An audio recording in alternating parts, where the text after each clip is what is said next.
नमस्कार साथियों, एक बार आप सबका फिर से बहुत बहुत स्वागत है आप सभी के अपने YouTube चैनल डियर गुरुजी पर। और दोस्तों, आज के इस वीडियो में आप सभी के लिए एक बहुत ही इंपॉर्टेंट चीज़ लेकर के आया हूँ। वीडियो को अंत तक देखेंगे तो आपके ए से लेकर के जेड तक जितने भी डाउट हैं, यूपी बीएड JEE की जितनी भी डाउट हैं वो आपके यहाँ पर क्लियर हो जाएंगी। आज मैं यहाँ पर क्या क्या क्लियर करने वाला हूँ। काउंसलिंग के आपके जो तीनों राउंड होते हैं, फर्स्ट काउंसलिंग, सेकंड काउंसलिंग और आप जिसको पूल काउंसलिंग बोलते हैं, एक आपका डायरेक्ट एडमिशन, इन तीनों चीज़ों के बारे में बात करने वाले हैं। और बिल्कुल ऑफिशियल जो रहता है, ऑफिशियल अपडेट के साथ यहाँ पर बात करूँगा। और जो भी ऑफिशियल चीज़ें मैं आपको यहाँ पर बताते हुए चलूँगा, क्या क्या चीज़ें लगेंगी आपकी, कैसे कैसे क्या क्या प्रोसेस होता है। वीडियो देख लेंगे तो आपको पूरा का पूरा जो आपका डाउट है वो यहाँ पर क्लियर हो जाने वाला है। और साथ ही साथ काफ़ी लोग कह रहे थे सर रिजल्ट कब तक आएगा, तो भैया 5 सितंबर ये डेट है। 5 सितंबर तक रिजल्ट जो है आपका आ जाएगा। उसी के 10 से 12 दिन बाद 18 तारीख के आसपास जो है आपका जो काउंसलिंग है वो स्टार्ट हो जाएगा। आंसर की भी देखिए 2 से 3 दिन में आपका जो है आ जाएगा। अगर आप आंसर की उसके पहले देखना चाहते हैं तो मैंने 2-3 वीडियो बना रखे हैं जहाँ पर आपको हूबहू जो क्वेश्चंस पेपर में आए थे वो मैंने करवा रखे हैं। तो नीचे डिस्क्रिप्शन बॉक्स में चेक करिएगा, आपको 2-3 वीडियो के लिंक मिल जाएंगे, उसको चेकआउट आप लोग कर सकते हैं। तो चलिए अभी आप लोग का ये जो वीडियो है स्टार्ट करते हैं। बेसिकली यहाँ पर सबसे पहले जानेंगे कि काउंसलिंग किसे करवाना है। तो यहाँ पर साफ साफ लिखा है only candidate who make it to the UP JEE BEd merit list are eligible to participate in counselling. यानी कि आपका रिजल्ट आएगा, आपकी मेरिट उस लायक होगी कि आप उसके अंडर में जा सकते हैं, काउंसलिंग करवा सकते हैं, तो आपको यहाँ पर काउंसलिंग के लिए बुलाया जाएगा। और जब रिजल्ट आएगा तो आपको वहाँ पर जब काउंसलिंग की शेड्यूल आएगा तो वहाँ पर पता चल जाएगा कि आप मेरिट के अंदर में है कि नहीं है। 1 से लेकर इतनी मेरिट बनेगी। मतलब टोटल देखिए 10,000 सीटें होती है गवर्नमेंट की, 2 लाख सीटें होती हैं, 2 लाख के आसपास सीटें होती हैं क्या बोलते हैं प्राइवेट की। तो मतलब अगर आपकी जो रैंक है 2,10,000 से ज़्यादा आ रही है या उससे ज़्यादा आ रही है तो आप ये मान के चलिएगा कि आपका काउंसलिंग जो है नहीं हो सकता है। ठीक है, तो अब हम लोग बात करते हैं भैया काउंसलिंग राउंड के बारे में। तो आपका फर्स्ट काउंसलिंग होगा, सेकंड काउंसलिंग होगा और थर्ड काउंसलिंग होगा।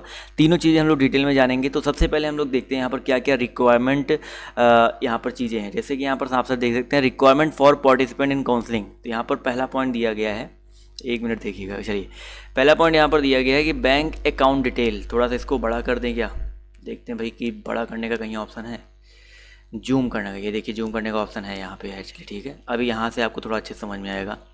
1 मिनट रुक जाइए। चलिए, तो यहाँ पर देखिए क्या क्या चीज़ें चाहिए आपके सामने, यहाँ पर पॉइंट अब देखते हुए चलेंगे। तो यहाँ पर सबसे पहले आपको चाहिए बैंक अकाउंट डिटेल। अब ये क्यों चाहिए, this should be in the name of candidate of father and mother. यानी कि ये जो बैंक अकाउंट का डिटेल है वो कैसा होना चाहिए, उस पर आपके पिताजी का या माता जी का नाम होना चाहिए। इन्फॉर्मेशन नीडेड, क्या क्या चाहिए आपको, अकाउंट नंबर चाहिए, IFSC कोड चाहिए, बैंक का नेम चाहिए और ब्रांच चाहिए। In case the candidate is not allotted a seat, the advance college fee paid in first counselling round and full college fee paid in pool counselling round would be refunded in the account only. अब देखो simple सा मैं आपको फंडा बताता हूँ कि यहाँ पर देखिए जब आप लोग काउंसलिंग कराते हो तो आपकी 2 फीस लगती है। एक आपका काउंसलिंग फ़ी लगता है 750 रुपये, ये काउंसलिंग की फ़ीस होती है। और एक आपका 5,000 रुपये लगता है जिसको बोलते हैं हम लोग एडवांस कॉलेज फ़ी। तो ये जो है आपका काउंसलिंग के टाइम पे लगता है। अगर आपको कोई कॉलेज नहीं मिलता है तो आपको इस बैंक अकाउंट में जो है आपके ये 5,000 रुपये जो है वापस लौट आएगा। ये चीज़ याद रखिएगा, ये 750 रुपये तो वापस नहीं लौटेगा अगर आपको कॉलेज नहीं मिलता है, बट आपका ये 5,000 रुपये वापस मिल जाएगा।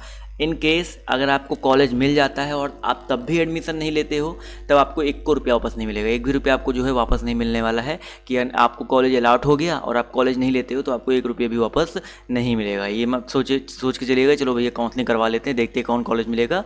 ये पैसा तभी वापस होगा जब आप कॉलेज आपको अलाउट होता ही नहीं है। इसके अलावा यहाँ पर अगला देखिए पॉइंट यहाँ पर क्या कह रहा है। अगले पॉइंट की अगर हम लोग बात करते हैं तो यहाँ पर देख सकते हैं for candidate appearing in qualifying examination 2020 it is mandatory for those candidate who have appeared in eligibility qualifying examination. ये तो मैंने आपको बता ही दिया है क्या कि आप एलिजिबल हैं कि नहीं हैं। और for this they would require scanned copy of marksheet of qualifying, यानी कि आपने जो क्वालिफाई किया है वो आपको यहाँ पर चाहिए। साफ साफ लिखा गया है कि For this, they would require the scanned copy of mark sheet of qualifying examination in the case appearing in 2020. Only original mark sheet will be accepted. No provisional internal mark sheet will be accepted unless it is verified by the principal of the college of registrar of the university। देखिए ये बहुत important point है क्योंकि यहाँ पर देखिए अभी ये पॉइंट यहाँ पर इंपॉर्टेंट किस लिए है समझिएगा, ये पॉइंट इंपॉर्टेंट किस लिए है क्योंकि यहाँ पर साफ साफ लिखा गया है कि अगर आप 2020 में अपियरिंग है, यानी कि अगर आपने अभी तक लास्ट ईयर का एग्जामिनेशन नहीं दिया हुआ है और आप बेसिकली आपने एग्ज़ाम क्वालिफाई कर लिया बीएड का, तो वहाँ पर ओरिजिनल मार्कशीट मांगा गया है।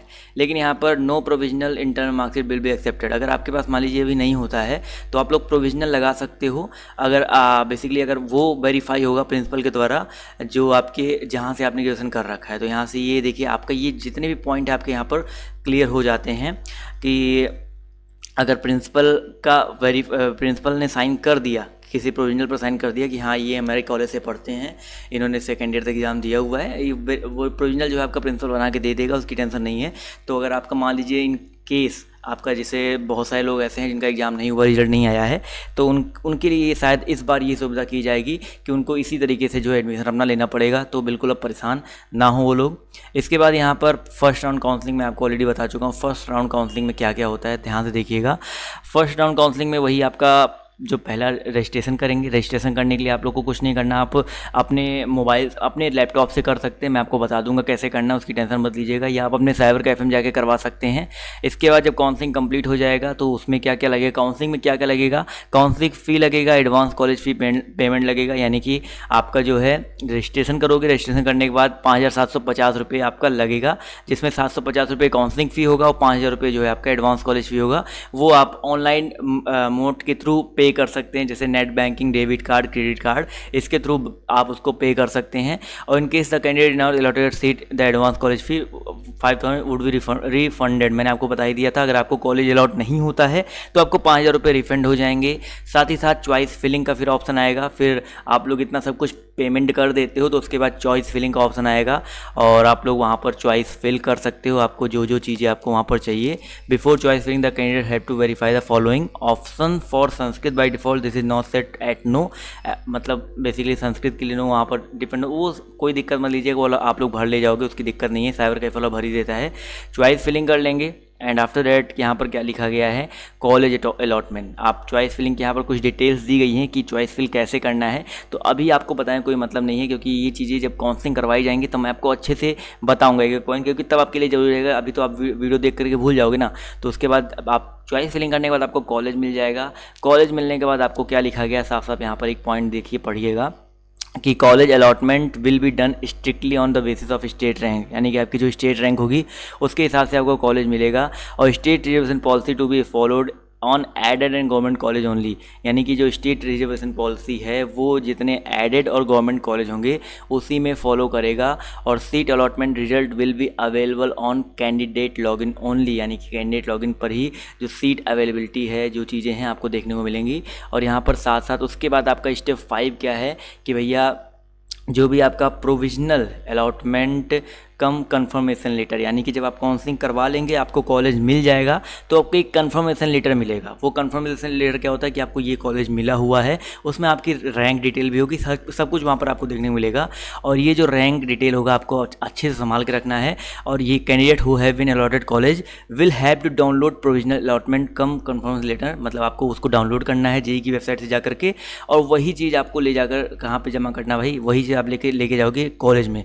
मैं आपको बता रहा हूँ उस चीज़ के बारे में। पहले यहाँ पर एक और पॉइंट पढ़ लो, एससी और ST candidate who have opted for 0 fees and have uploaded their income certificate can directly download this provisional allotment cum confirmation letter, यानी कि जो एससी और एसटी के कैंडिडेट हैं जिनकी फ़ीस जो है 0 लगनी है, वो लोग जो हैं अगर उन्होंने अपनी इनकम सर्टिफिकेट अपलोड कर रखी है तो डायरेक्टली ये जो प्रोविजनल अलॉटमेंट लेटर है या कंफर्मेशन लेटर है इसको डाउनलोड कर सकते हैं। एंड आफ्टर दैट आपको क्या करना है, स्टेप 6 क्या है, आपको रिपोर्ट करना है कॉलेज में। अलॉटेड जो कॉलेज है आपको वहाँ पर रिपोर्ट करना है कितने दिनों के अंदर, 7 दिनों के अंदर। देख सकते हैं the candidate who has to report allotted college within 7 days from the date of allotment with all original documents. आपके पास सब कुछ ओरिजिनल डॉक्यूमेंट होना चाहिए और आपने जो वो कन्फर्मेशन आपको लेटर मिला हुआ है उसके साथ ही साथ the original document will be physically verified by the principle of the allotted college, यानी कि आपको जो आपके पास जो ओरिजिनल डॉक्यूमेंट है वो जहाँ पे आपका कॉलेज अलॉट हुआ है उसके प्रिंसिपल उसको वेरीफाई करेंगे। If the document of candidates are not found valid by the college authority his और her candidate shall be cancelled, यानी कि जितने अगर आपका जो जो आपने डॉक्यूमेंट लगाया है, अगर वहाँ के प्रिंसिपल को लगता है, वहाँ के अथॉरिटी को लगता है कि ये वैलिड नहीं है, तो वो मतलब आपकी जो मतलब आपका आप जो है आपके जो कॉलेज अलॉटमेंट है उसको कैंसिल कर सकता है। अब यहाँ पर सबसे इंपॉर्टेंट चीज़, यहाँ पर देखिए ऑफिशियली देख सकते हैं कौन कौन से डॉक्यूमेंट जो आपके रिक्वायर्ड हैं। तो आप यहाँ पर देख सकते हैं candidate would need to carry the originals and self attested copy of the following document. क्या क्या? पहला तो आपको वही लेके जाना है जो कन्फर्मेशन लेटर आपको मिलेगा काउंसलिंग के बाद। उसके बाद कॉपी ऑफ अप्लीकेशन फॉर्म, मतलब अप्लीकेशन फॉर्म का कॉपी, यानी कि आपने जो फॉर्म फिल किया था उसका आप रखे ही होंगे। साथ ही साथ admit card and score card, यानी कि एडमिट कार्ड जिसमें आपका रैंक आया था वो, ये 3 चीज़ें आपको रखना है। साथ ही साथ proof of date of birth, यानी कि आपके पास क्लास 10th का मार्कशीट होना चाहिए। इसके साथ ही साथ all marksheet and certificate up to qualifying examination, यानी कि आपके पास सारे के सारे मार्कशीट होने चाहिए एंड सर्टिफिकेट्स होने चाहिए जितने भी आपने एग्जामिनेशन जो है आपने क्वालिफाई कर रखे हैं। समझ में आ रहा है ना? इसके अलावा कैटेगरी, सब category and weightage certificate in original in the prescribe format. अब देखो प्रिस्क्राइब फॉर्मेट क्या है मैं वो भी बता दूंगा। तो आपके पास कैटेगरी, सब कैटेगरी और वेटेज सर्टिफिकेट, यानी कि आपके पास जो आपकी कैटेगरी है, जैसे आप ओबीसी से हैं, जनरल ओबीसी से हैं, एससी एसटी से हैं, तो वो उसकी, इसके अलावा सब कैटेगरी का, उसके अलावा वेटेज का, मतलब आपको जो जो फ़ायदे मिल रहे हैं, जितने भी आपको फ़ायदे लेने हैं उस सर्टिफिकेट आपके वो सारे होने चाहिए। और मैंने आपको अलग से बता ही रखा है कि आपको कौन कौन सी सर्टिफिकेट चाहिए होगी, इनकम, और आपको यहाँ पर जैसे आप छूट ले रहे हैं तो वो सर्टिफिकेट चाहिए। इसके अलावा original photo ID issued by government, यानी कि आधार कार्ड ले सकते हैं इसके स्थान पे, और 2 पासपोर्ट साइज फ़ोटोज़ आप थोड़ा ज़्यादा रखिएगा, मैं आपको ऑलरेडी बता रखा हूँ। और copies of all fee receipt, यानी कि आपने जितनी फ़ी पे कर रखी है उसकी रिसिप्ट जो है आपको वहाँ पर देनी पड़ेगी, जमा करनी पड़ेगी। तो काफ़ी लोग के दिमाग में ये सारे डाउट्स हैं यहाँ पर, क्या क्या लगना है, क्या क्या नहीं लगना है। इसके अलावा कुछ चीज़ें मैंने आपको ऑलरेडी बता रखी है और वो भी आपको अपने पास रखने हैं, ठीक है। अब देखिए यहाँ पर ये तो हो गया पहला काउंसलिंग। इसके साथ ही साथ यहाँ पर इसके बाद होता है पूल काउंसलिंग। पूल काउंसलिंग क्या होता है? After the first round of counselling is completed the vacant seats in the college are filled by the pool counselling, यानी कि पहला जो काउंसलिंग हो जाता है उसके बाद अगर जो सीटें बच जाती हैं तो वहाँ पर पूल काउंसलिंग होता है। For pool counselling only those candidate are eligible who have not participated in the first round of counselling और दोज हु आर रिजेक्टेड और नॉट अलॉटेड एनी कॉलेज, यानी कि पूल काउंसलिंग कौन कर सकता है? जो पहले वाले में बेसिकली जो है पार्टिसिपेट नहीं कर पाया पहले काउंसलिंग में, कोई कुछ कमी थी या लेट हो गया या कोई रीज़न हो गया, किसी रीज़न से वो जो है पहले रजिस्ट्रेशन में नहीं जा पाया, तो सेकंड में पूल काउंसलिंग में उसको फ़ायदा मिल सकता है, वो जा सकता है। बट वहाँ पर उनको वही कॉलेजेस की लिस्ट देखने को मिलेगी जो बची हुई हैं। साथ ही साथ यहाँ पर साफ साफ लिखा है कि अगर आपको पहले काउंसलिंग में कोई कॉलेज नहीं मिलता है तो आप दूसरी काउंसलिंग में जा सकते हैं। एंड साथ ही साथ यहाँ पर लिखा है procedure for pool counselling is the same as the first counselling, यानी कि सब कुछ वही पहले जैसे रहने वाला है। और यहाँ पर वही 750 रुपये जो है काउंसलिंग फ़ी लगेगी। And they have to also deposit 51,250 रुपये। यहाँ पर साफ साफ लिखा गया है they have to also deposit 51,250 रुपये उनको डिपॉजिट करना पड़ेगा, और 5,000 रुपये उनको डिपॉजिट करना पड़ेगा जो SC और ST के कैंडिडेट हैं। समझ में आ रहा है ना? यानी कि आपको पूल काउंसलिंग में पूरी की पूरी फीस जो है आपको पे करनी पड़ेगी। This amount will not be refunded if the candidate is allotted a college, यानी कि अगर आपको पूल काउंसलिंग में कॉलेज मिल जाता है तो ये पूरी की पूरी जो फीस है आपको रिफ़ंड नहीं होगी। तो काफ़ी लोग कह रहे थे ना कि सर फीस एक्चुअली में कितनी है, तो 51,250 रुपये ही है, आप देख सकते हैं।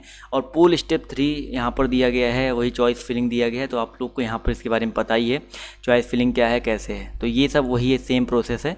फिर से उसके बाद आपको कॉलेज मिलेगा तो आप जा सकते हैं। तो पूल काउंसलिंग क्या है समझ में आ गया।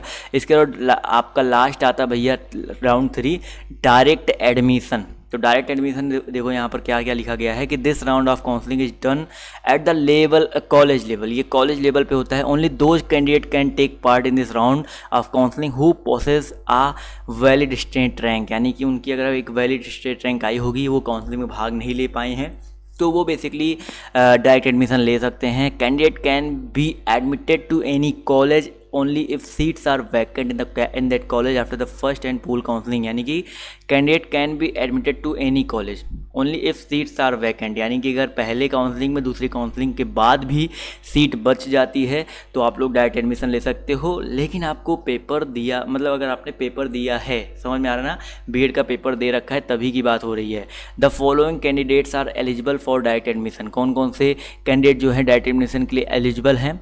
Those who have not been admitted to any college in the first counselling, यानी कि पहले काउंसलिंग में आपको कोई कॉलेज नहीं मिला या आपने एडमिशन नहीं लिया, पूल काउंसलिंग में आपके कोई कॉलेज नहीं लिया, आपको एडमिशन नहीं मिला, और those who have not participated in the counselling process, यानी कि आपने काउंसलिंग प्रोसेस में भाग ही नहीं लिया, मतलब आपको लगता है कि आपकी रैंक इतनी ज़्यादा कम है कि आप काउंसलिंग नहीं करवाने जा सकते हो, तो आप थोड़ा वेट करो और राउंड 3 का वेट करो, एक बार वहाँ पे ट्राई कर सकते हो। And the college will verify the candidates detail from Lucknow University website and give कर direct admission to candidate as per the rules, fee will be deposited at the college level, यानी कि अगर आप लोग डायरेक्ट एडमिशन लेना चाहते हैं तो वो कैंडिडेट ले सकते हैं जिनको लगता है कि उनकी रैंक बहुत ज़्यादा आई हुई है, तो वो सब पहला राउंड और दूसरा राउंड कंप्लीट हो जाए। उसके बाद आपके आसपास कोई प्राइवेट कॉलेज है तो वहाँ पे जाकर के एक बार पता कर लें कि सर कोई सीट बची हो, या आप लोग खुद उनकी वेबसाइट पे, लखनऊ यूनिवर्सिटी की वेबसाइट पे जाके पता कर सकते हो कोई सीट बची हो तो आप लोग जाकर के वहाँ पे डायरेक्ट एडमिशन ले सकते हो, वहाँ के प्रिंसिपल से, वहाँ के अथॉरिटी से बात करके।